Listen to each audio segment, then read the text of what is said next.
I think many would agree that 2020 hasn't been the best of years. The economic shutdown this past April destroyed so many different jobs and various businesses.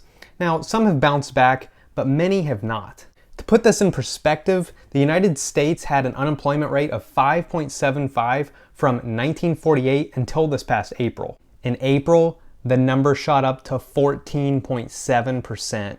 Yes, some industries have fully recovered, some are better than ever, but nobody has benefited more from this economic shutdown than Jeff Bezos. Hey everybody, this is Sam, and today I'm talking purely about Amazon and how Jeff Bezos is being treated in 2020. As many of you know, Jeff Bezos is the founder and CEO of Amazon, the powerhouse e-commerce retailer. They're known for selling everything from baby food to hacksaws. Since Amazon is purely online, they weren't forced to shut down their stores like all the brick and mortar retailers did. Because of this, many people that would normally be going to the store to pick up their groceries or pick up various goods, they turned to Amazon and did a lot of online shopping, as if people weren't already going on Amazon enough prior to 2020. Most businesses had to pretty much stop everything that they were doing. They had to shut their doors to all of their customers, they had to stop any improvements that they're working on, and they had to stop hiring any new employees. Everything went on the back burner for the majority of businesses. Now, Amazon was different. Rather than slowing down, they were actually ramping up. They were hiring more and more people. I kept hearing radio commercials, I saw television commercials about how much they were going to be paying people to get into their warehouses and how safe it was going to be. So they were actually hiring more and more people and still continuing to look at different investments to make in their warehouses and how to update their online services. Whereas all the other businesses are completely shut down. Talk about an advantage. So how has Jeff Bezos really benefited from this 2020 shutdown? He was already the richest man in the world prior to the start of 2020. So Amazon stock back in 2020 of this year was selling for around $1,900 a share. And guess who the majority share owner is? Yes, Jeff Bezos with just under 55 million shares. So, in January of this year, he owned roughly $104 billion worth of Amazon stock, which is now worth over $170 billion. Now, this $70 billion increase that Jeff Bezos has seen is in unrealized gains. However, just a couple days ago, he sold $3.1 billion worth of stock. This is in addition to $4.1 billion that he sold a couple months ago. Overall, his cash holdings has gone up over $7 billion just in 2020, and his overall net worth is over $190 billion. Now, what could you possibly do with all of this cash?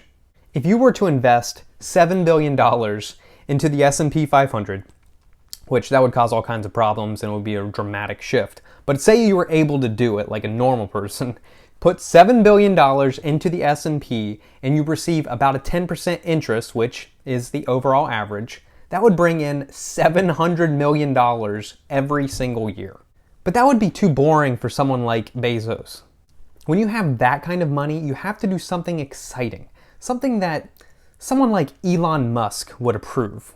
Now, Bezos says that he plans on selling $1 billion worth of stock every single year in order to fund the same thing that he's using the $7 billion for. Bezos says that he's planning on selling about $1 billion every single year worth of Amazon stock so he can put it into his other company, Blue Origin.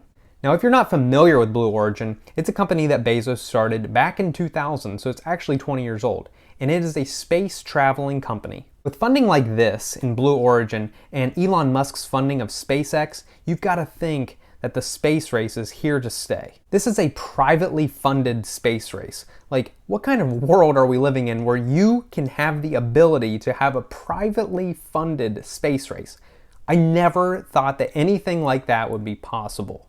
Ultimately, they want to be able to grant access to everyday people to go ahead and travel to space for vacation or for their leisure, or just go and travel to Mars and stay for forever. This all sounds like a classic sci-fi movie. It goes to show that when you basically have unlimited funds, you can essentially do whatever you want and create your own boundaries. I'm very interested to see where all of this goes. It's really interesting that an e-commerce website is able to fund an entire space traveling program to the point where people are going to go to the moon for a week or two. I'm not exactly sure what the end goal here is, but it's going to be very interesting to see who's going to be signing up for this, who is actually going to be funding it besides Bezos. I'm sure that, his $1 billion is going to be pretty good for every single year, but we'll see how others get involved in this and where all this is headed.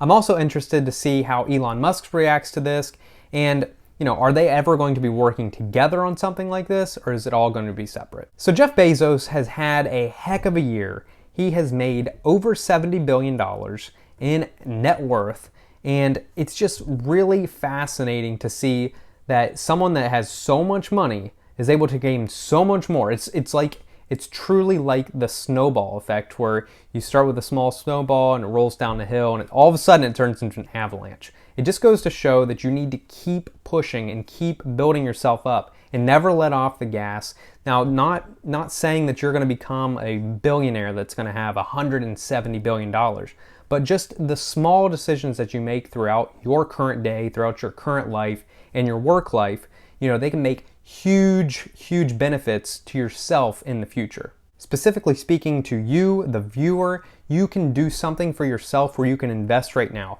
Stop worrying about, what you're going to be spending your money on next week or next month or next year, but start thinking about 10, 20, 30 years down the road and thinking about where you can invest your money now and see huge benefits because of interest.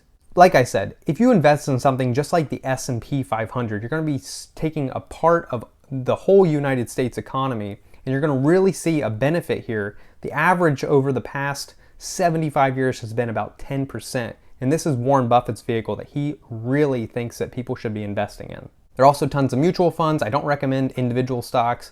I do have some individual stocks, however, that's more of like a gambling thing. It's definitely risky. I'm going to be holding my personal individual stocks much longer than the typical user. I'm not into day trading or any of that Robinhood stuff. That stuff really is kind of scary to me. It seems like they're gamifying it and trying to increase the number of day traders, which I am not about. I'm more of the long-term hold and just hold steady and just see how this thing grows. Now, if you're looking for a way for yourself not to become a billionaire, but to become a very comfortable millionaire, you need to look into investing in a Roth IRA. The Roth allows you to invest $6,000 a year or $500 a month into mutual funds, stocks, or ETFs.